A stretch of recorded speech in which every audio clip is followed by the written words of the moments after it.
Good afternoon, everybody. Thank you for being here for our November 18th meeting. The November 18th, 2019 City Council meeting of the full City Council will come to order. It's 2:09 p.m. I'm Bruce Harrell, President of the Council. Would the clerk please call the roll? O'Brien. Pacheco. Here. Sawant. Bagshaw. Here. Gonzalez. Herbold. Here. Juarez. Here. President Harrell. Here. 5 present. Thank you very much. Council members Gonzalez and Sawant will not be in attendance today. And before I move to excuse them from the meeting, I'm required to suspend the council rules to allow more than 2 council members to be excused from today's meeting. So if there's no objection, Council Rule 2B5 relating to the number of excused absences at a City Council meeting in November will be suspended to allow 3 excused absences from today's meeting. So if there's no objection, that rule is suspended, and therefore I will move to excuse Councilmembers Gonzalez and Sawant from today's meeting. Actually, I'll do that. I won't do it through a motion. I'll do it administratively. So if hearing no objection, I will excuse them administratively. So Councilmembers Gonzalez and Sawant are excused.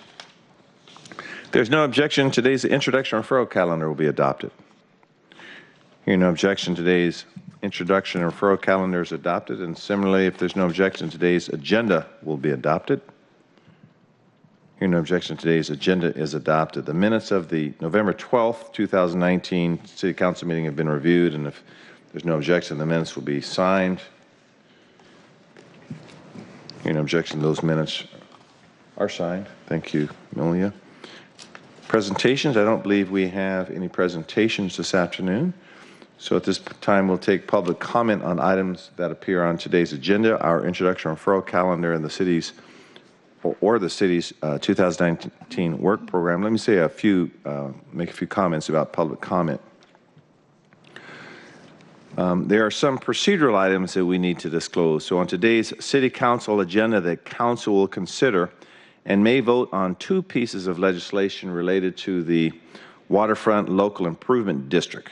The first one is Council Bill 119697, which amends sections of the municipal code that govern procedures for conducting the final assessment roll hearing, the assessments, and Resolution 31915, which provides official notice of the public hearing on the final assessment roll for the Central Waterfront LID. So that is a notice of the public hearing. So to comply with the appearance of fairness doctrine, we've been joined by Councilmember Michael Bryan. To comply with the appearance of fairness doctrine, email correspondence addressed to all council members that reference the Waterfront Local Improvement District and related email correspondence has been disclosed and is included on the agenda. So council members who wish to make a statement on the record on this matter will be invited to do so later on. And so prior to taking action on the LID, Central Waterfront Local Improvement District legislation, so we'll have that opportunity later. So if a member of the public is here to provide public comment on the Central Waterfront LID legislation, please avoid any comments related to the individual final assessments. A council decision on an appeal of a final assessment is what we call quasi-judicial, and we cannot hear public comment about the merits of a specific final assessments. Okay, so I hope that was clear. And so having said that, we will now open it up for public comment, and we'll keep it open for 20 minutes and give each speaker 2 minutes. So our first speaker will be Gene Burris, followed by Lucrease Green. Thank you very much. Thanks for the clarification from last week. I know that we had some confusion about that. So 3 points I'd like to make on the Waterfront LID based on the presentations we heard last week. First, I think the votes today may be premature in that we understand that a number of aspects of the design for the Waterfront LID projects have not been completed yet, nor has an environmental assessment under the State Environmental Protection Act been completed yet. All of those could lead to significant changes in the design, and so it's probably premature actually to go forward with the final assessments. Second point, and I don't want to trouble everyone with what their calendar next year might look like, but I agree with Councilwoman Bagshaw's assessment that there may be hundreds of individual challenges made to this. It looked like we had 1 day scheduled for a hearing officer to hear all of those. If there really are hundreds, it's likely actually to take months, not a day, in order to take evidence and hear arguments on each of those challenges. And then months again after that for the hearing officer to actually make findings and draft reports on each of the perhaps hundreds of individual challenges. And so I think the calendar probably is a bit off. And then unfortunately, that's also going to be followed by your calendars being burdened with perhaps hundreds of appeals from those findings by the hearing officer, which would literally mean months of your full-time attention to review each of those files and to hear arguments on each of those appeals. And so the schedule ought to reflect that distinct possibility. I agree with Councilwoman Bagshaw on that. And then third, I'd like to make a point I've made in these chambers before of the fiscal irresponsibility I think that this entails in committing the city to hundreds of millions of dollars in additional spending for which it does not currently have a source that could lead to the diversion of funds from other bigger priorities in the city as a matter of law. So I think it's a dangerous thing to move forward with partial funding of the LID, partial funding of these projects through a LID mechanism. So thank you. Thank you, sir. Following Lucrease Green will be Jonathan Coomer. Good afternoon. Good afternoon. I am come, the Bible says, the righteous are taken away and nobody lays it to heart. Mr. Harrell, I am truly sorry that you have chosen not to rerun again. My prayer is that God be with you and that he heals the wounds that has been inflicted upon you for the last 4 years. Thank you. Thank you very much, Ms. Green. Following Jonathan, I think Jonathan may be the last one. I see 3 names that are crossed out, so I don't know if they still want to speak or not. Yeah, you're up there, Jonathan. Hey, good afternoon. This is a statement from Pike Market Community Center and Salvation Army about some of the thoughtful questions you raised last Wednesday, Council Member Herbold. This is their words. We choose who gets the Samaritan beacon. Samaritan doesn't. We never give someone a beacon to someone that we can't already meet with on a consistent basis. We use the beacon as a resource for people we either want to meet with or people we are already meeting with. This is not creating new activities. This is strengthening existing activities. The goal here is to give financial and community capital to the individual themselves so that they say yes to opportunities much greater than the beacon itself. By doing this, we unlock capacity to serve the next person faster and report more outcomes. We've seen it happen during the 500 participant pilot with more beacons, plus thousands of Seattle housed residents able to reinforce our efforts. The city will see higher numbers of engagement, retention, and housing placements from us. During the summer of 2016, I met with Jason Johnson about Samaritan and the pilot. Understandably so, he thought it was too risky to put public dollars behind it, and he told me to go out and get some data and a proof of concept going.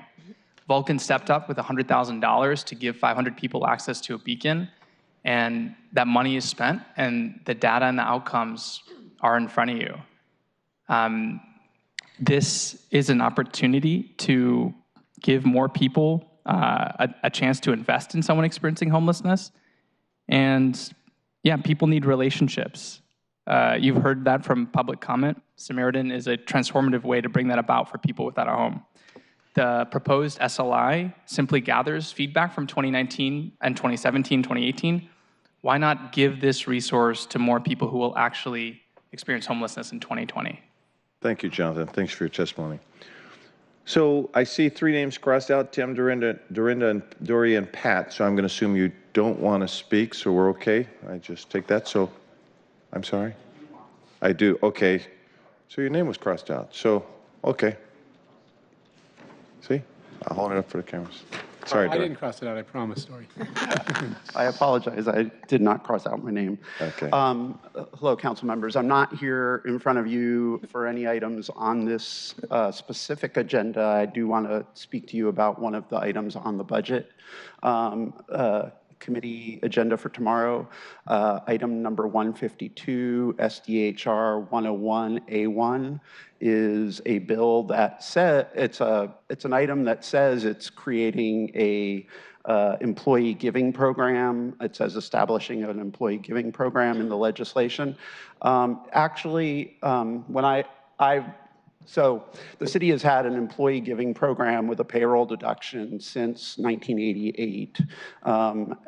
When I worked for the city, earlier in my time with the city, I served on the Employee Combined Charities Committee. The committee used to be run completely by employees, and we used to organize all of the events and market the charity campaign to city employees.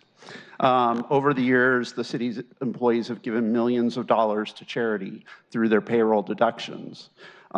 This item 152, would eliminate the employee giving program through payroll deduction. Ostensibly, the paper says that donations have gone down because of online giving, making it easier for people to give that way. I give, not trying to toot my own horn, I give donations to 17 different charities through my payroll deduction and occasionally regular payroll deductions. Most charities say that's the easiest way to give and the best way for people to give, safe way to give money. I'm concerned that this is actually a mistake for a city that is trying to get people to do more and be Samaritans, as the earlier speaker said.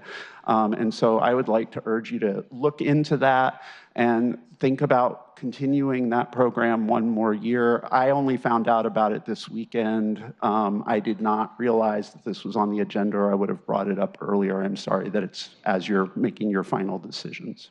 Thank you. Thank you for your testimony. Let me make sure that Tim and Pat, names are appropriately crossed out. Is there Tim and Pat that want to speak? If not, we're going to close public comment. And we're going to move to the next agenda item, which will be payment of the bills. So I'd ask the clerk to read the title.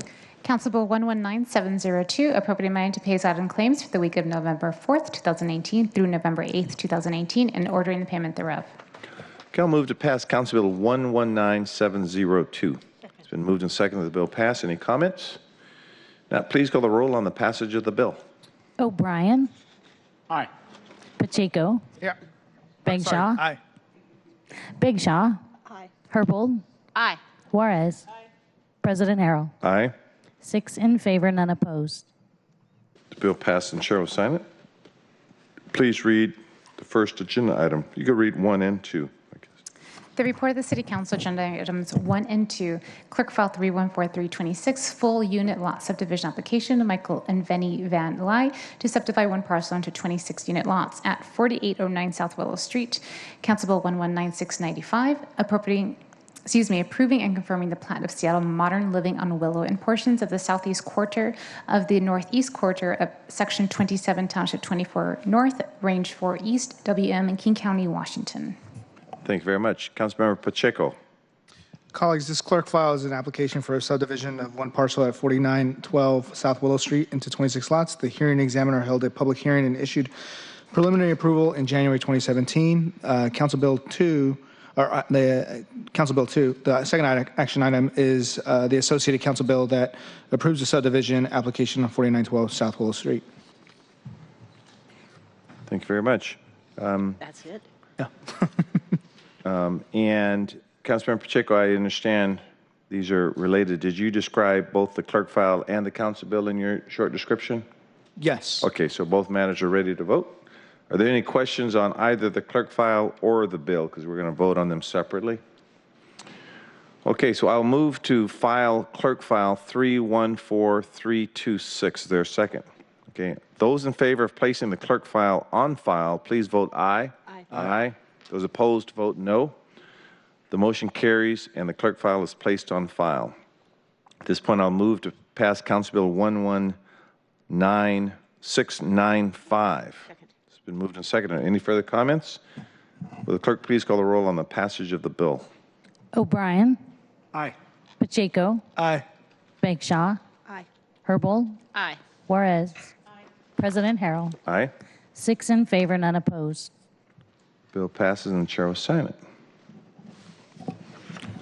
Will the clerk please read items 3 and 4 into the record? Agenda items 3 and 4. Council Bill 119697 relating to public works and improvements, amending sections 20.04.090 and .270 of the Seattle Municipal Code. Resolution 31915, fixing the date for hearing the final assessment roll for Local Improvement District number 671 to design and construct the Central Waterfront Improvement Program and directing that notice of the hearing be given in the manner required by law. Thank you very much. So before we consider as a council the Central Waterfront Local Improvement District legislation, both pieces, the council bill and the resolution, council members who wish to disclose communications or communication dealing with the Central Waterfront Local Improvement District on the record may do so now. And so if there's any council members who would like to speak on that matter, please do so at this particular time. Councilmember Bagshaw. Yes, thank you very much. In this excellent memo from Eric McConaughey dated November 15th, 2019, there is attached an email exchange between Darby Ducombe and me, and I just wanted to confirm that this is accurate and complete, and there was no conversation between us about final assessments. Thank you, Councilmember Bagshaw. Are there any other council members that would like to disclose whether or not they've had any email disclosures at this point that they'd like to disclose as well? Councilmember Herbold? I received the same email that Councilmember Bagshaw mentioned, but I did not respond to it. Okay, very good. I did read Councilmember Bagshaw's response to it, though. And Councilmember O'Brien? Just for the record, it was screened out before I saw either the response or the email, so. Okay, and Councilmember Juarez? It's the same for me as well, President. I read the material that was provided to Seattle City Council with the attached email from Councilmember Bagshaw. Very good. And I knew better. No, I'm just kidding. I didn't read it, but my staff did. So I think, and Councilmember Pacheco? I did read the email and the response as well. Very good. Okay.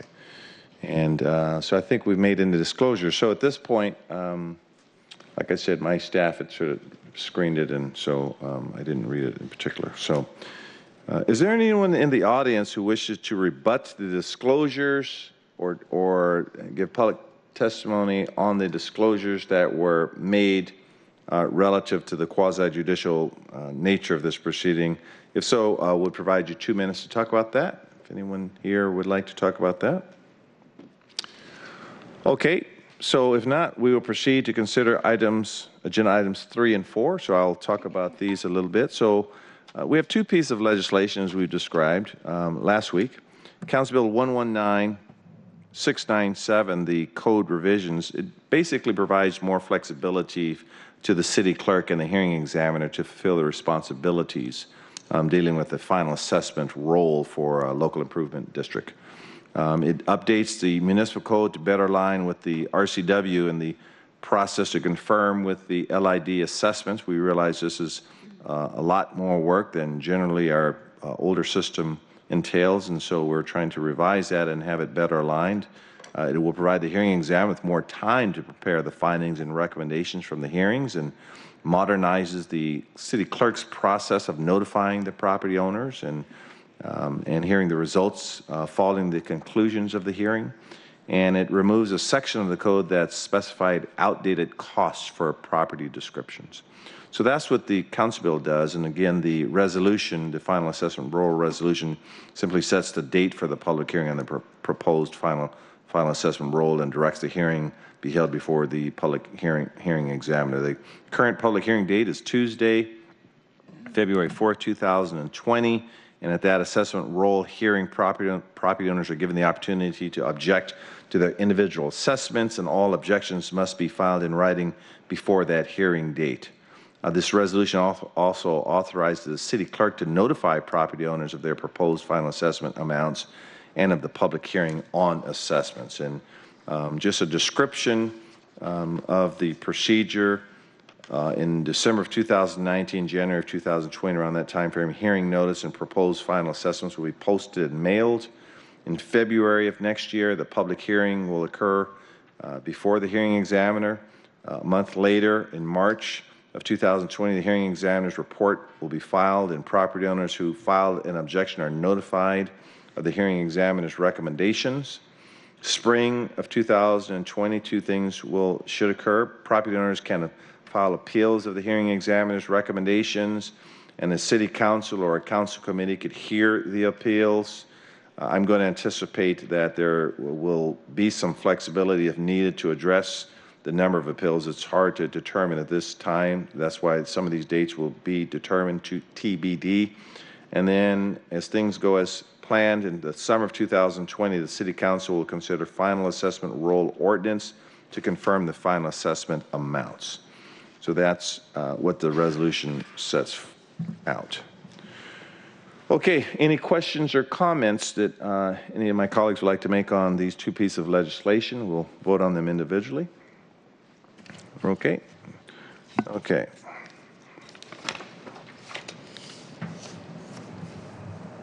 So on the first Council Bill, I'll move to pass Council Bill 119697. Any further comments? It's been moved and seconded.